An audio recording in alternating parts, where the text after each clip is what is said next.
Bonjour, je me présente Fabien Xpili, je suis consultant en formation. Nous allons aujourd'hui voir un module sur l'animation d'un tutorat synchrone. Je vous conseille de vous mettre dans un endroit calme et de prendre de quoi noter pour synthétiser l'essentiel de cette capsule.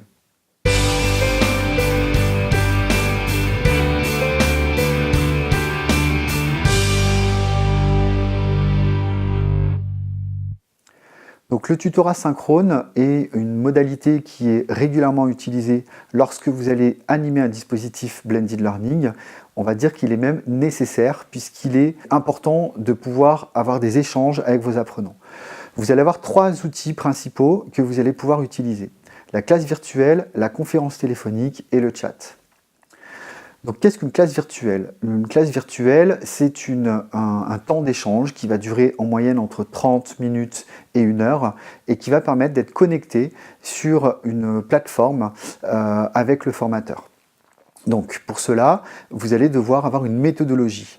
C'est-à-dire que la classe virtuelle, il faut vraiment avoir une bonne préparation. Donc dans un premier temps, il va falloir poster un message sur la plateforme pour rappeler la date, l'heure de la classe virtuelle, mais également l'ordre du jour.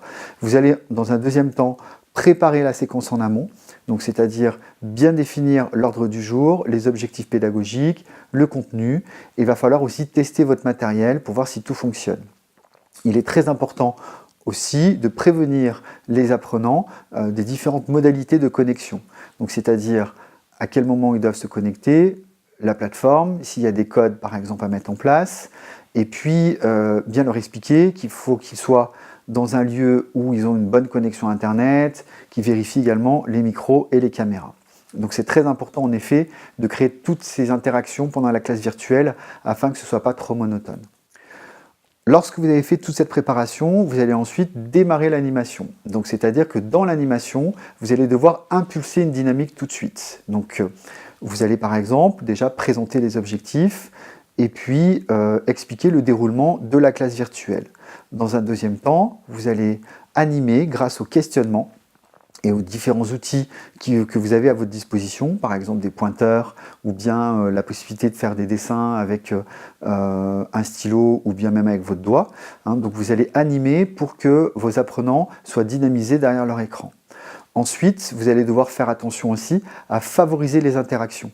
C'est-à-dire donner des apports très courts, qui sont de 3, 4 ou 5 minutes, faire des retours d'expérience, éventuellement résoudre des problématiques, répondre aux questions. Donc c'est très important de ne pas faire un cours qui soit très descendant pendant toute la durée de la classe virtuelle. Nous pouvons également avoir une autre alternative lorsque vous avez une connexion Internet qui n'est pas forcément toujours très bonne, qui est la conférence téléphonique. Donc la conférence téléphonique va permettre également de revenir sur un certain nombre de points pendant une durée de 45 minutes à 1 heure. L'objectif va être en effet de revenir sur des points importants, répondre aux interrogations des différents apprenants, d'actualiser éventuellement les données que vous allez avoir par rapport à une réforme ou par rapport à un changement de loi ou toute autre chose en fonction de votre secteur d'activité. Vous allez traiter également des cas pratiques et des exercices que vous pourrez avoir déposés en amont sur la plateforme. Et puis bien entendu, effectuer une révision générale si vous avez en face de vous des étudiants qui passent un titre par exemple. Le troisième outil qu'on va pouvoir utiliser pour le tutorat synchrone est le chat. Donc le chat est moins couramment utilisé dans le milieu de la formation, mais il va permettre d'avoir en effet un échange avec les apprenants grâce à une messagerie comme vous pourriez avoir par exemple sur Facebook.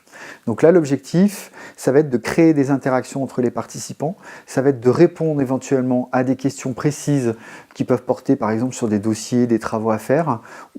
L'important va être de bien cadrer le temps et de se centrer bien sûr sur l'objectif principal.